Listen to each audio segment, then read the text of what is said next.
Oke, halo teman-teman. Jadi video ini kita akan membahas soal deep learning ya. Deep learning mungkin tambahan dari minggu lalu teman-teman. Ini untuk Python notebooknya sudah saya upload di Google Drive untuk week ke-10. Ada tambahan hampir sama dengan week ke-9 tapi ada tambahan sedikit di week 10-nya. Nah, pada video ini akan saya bahas terkait soal tambahannya tersebut. Nah, mungkin untuk video ini tidak akan saya run karena dari sisi waktu juga akan lama, serta juga saya ngerannya di komputer UC sehingga apa namanya bisa lebih cepat seperti itu. Nah, kalau misalnya teman-teman memang butuh akses ke komputer UC, bisa kontak saya, nanti akan saya kasihkan untuk tim viewernya atau Anydesk-nya seperti itu untuk password dan username-nya. Tahap pertama seperti biasa, mounting Google Drive kalau teman-teman pakai Google Colab.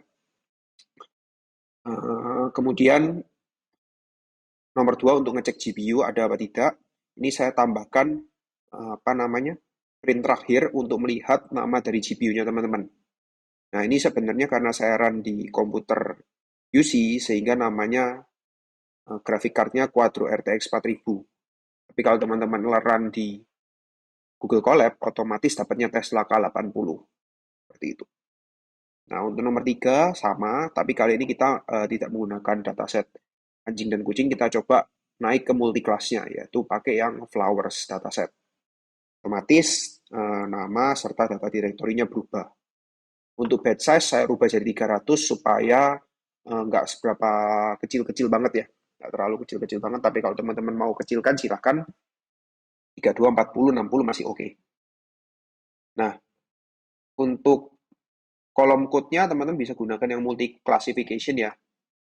Karena untuk dataset flower ada 5 kelas, sehingga kita tidak bisa pakai binary. Binary itu 2. Nah, di sini kita tinggal run aja. Nih, teman-teman bisa lihat di sini, ada 4.000 data, 3.000 data digunakan untuk training, dan 800 dipakai untuk validasi.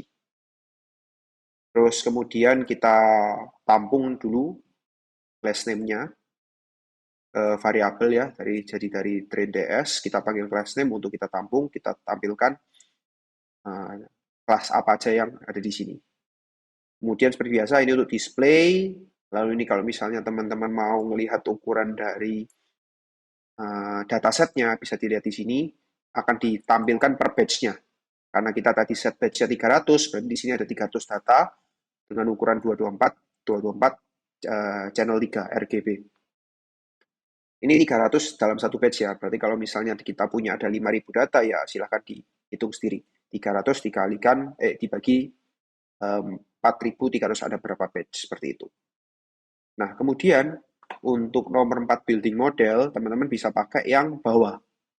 Bedanya apa multi class dengan binary class? Yaitu di compilernya. Compilernya kalau misalnya kita binary, otomatis kita pakai binary cross entropy, tapi kalau sama untuk output layernya kita pakai sigmoid untuk binary. Tapi kalau multi class, otomatis kita pakai yang namanya softmax dan loss-nya yaitu categorical cross entropy.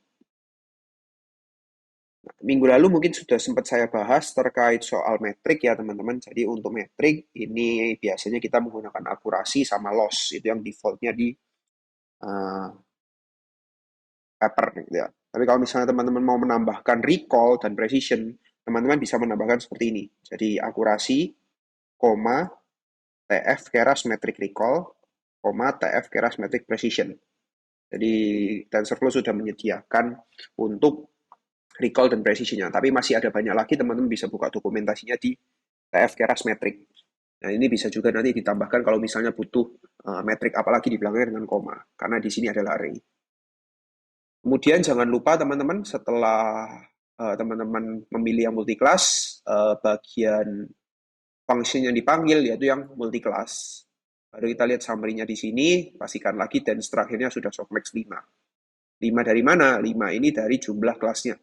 Karena di sini ada 5 kelas, ya berarti number of kelasnya kita ngikutin dari array class name panjangnya, yaitu 5. Bisa dilihat, lalu kemudian teman bisa lakukan training. Jadi di sini karena saya pakai komputer UC bukan pakai Google Colab, jadi saya bisa naikkan epochnya sebanyak 50, lalu di training. Oh iya, mungkin ada satu tambahan lagi teman-teman. Nah, untuk training di deep learning, seperti biasa kita perlu namanya melakukan normalisasi data. Nah, untuk normalisasi data di TensorFlow kita bisa masukkan ke dalam modelnya teman-teman. Nah, kalau teman-teman perhatikan sebelumnya tidak ada normalisasi layer, jadi setelah input masuk ke layer pertama. Tapi di sini kita bisa jembatani dengan normalisasi layer. Otomatis kita perlu buat X lagi sama dengan TF Keras layer scaling. Scalingnya dibagi 255 karena kembali lagi ya, intensity dari sebuah image itu nilainya 0 sampai 255. Akan kita skala menjadi angka floating 0 sampai 1. Nah, untuk koneksinya yang belakangnya yaitu X input dari atasnya. Kemudian di layer satunya kita terima dari X normalisasi, bukan lagi dari X input. Ini perlu diperhatikan. Oke, kalau sudah teman-teman bisa training ya, nanti untuk tugasnya yaitu teman-teman bisa customize ini ya, coba-coba. Kalau misalnya teman-teman ada baca paper, mau diimplementasikan, silahkan untuk data flower ini.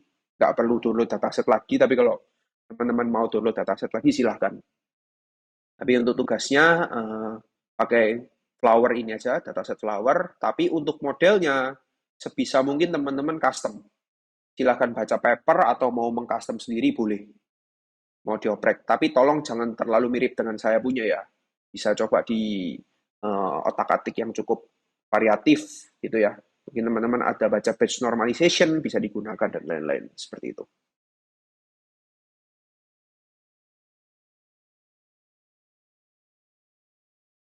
Nah, untuk training ini saya pakai ada 50 epoch. Teman-teman bisa lihat di sini ya, sudah ada metric loss-nya, metric akurasi, recall, sama precision.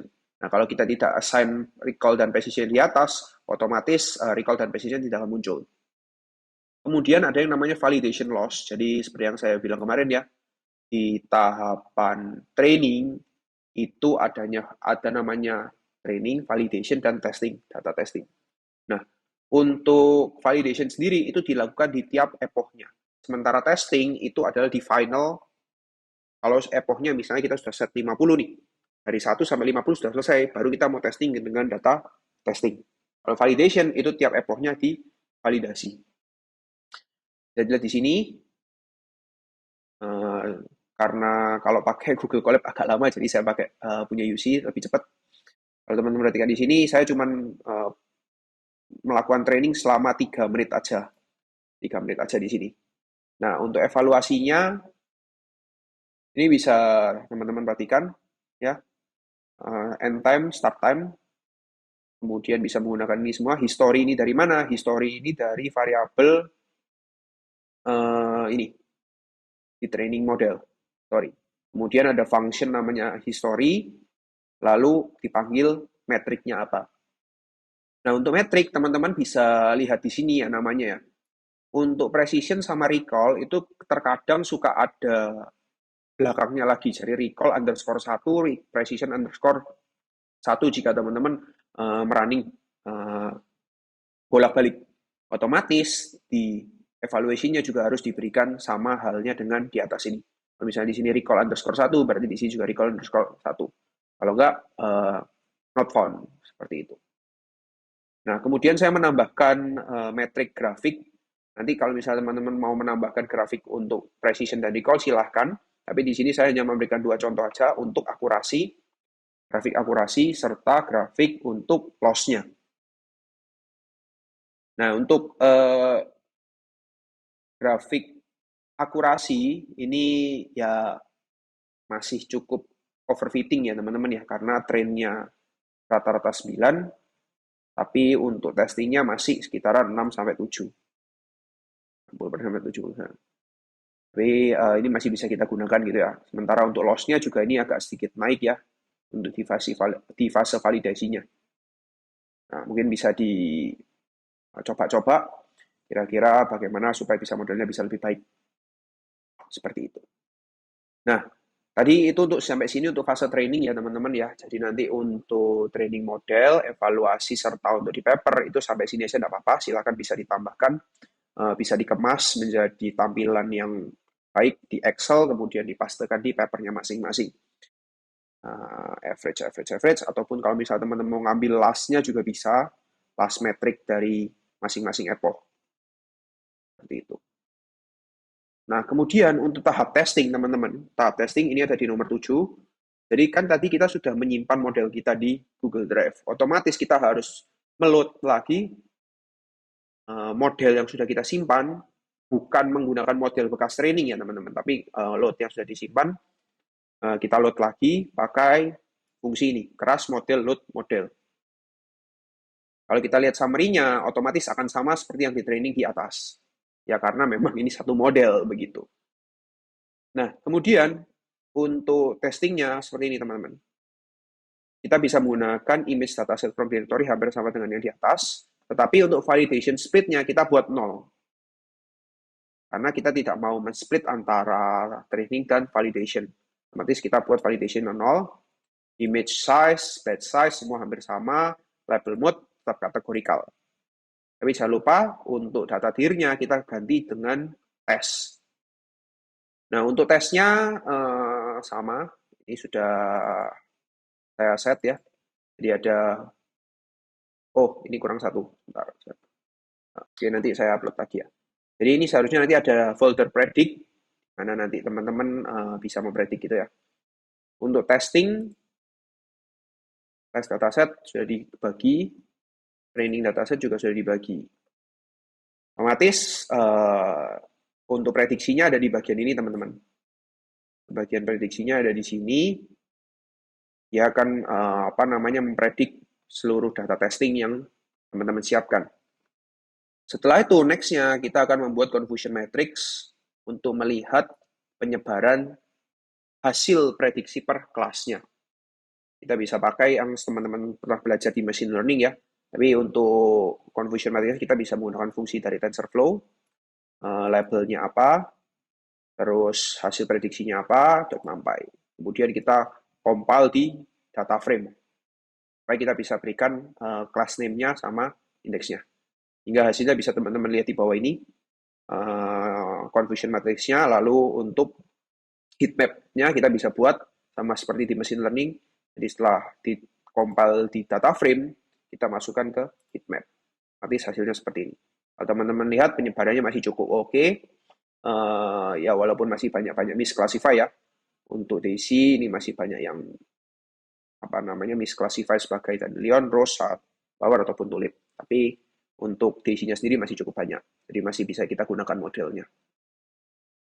Nah, kalau misalnya teman-teman mau mendeploy ke server atau sudah selesai fase training, sudah selesai fase testing, otomatis mendeploy.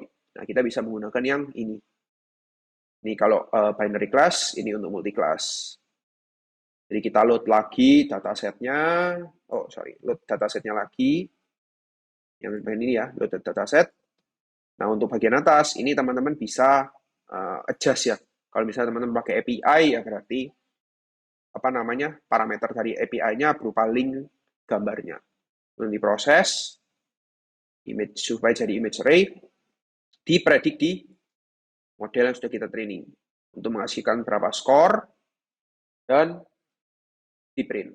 Ya seperti ini. Nah, kalau teman-teman lihat, ini saya sudah siapkan satu buah foto image tulip, kemudian kita bisa print hasilnya berapa. Ini kemungkinan salah besar ya. Saya tulip dan diisi 40%. Ini itu aja tugas yang perlu teman-teman atau video yang teman-teman perlu tonton gitu ya untuk week 10. Thank you.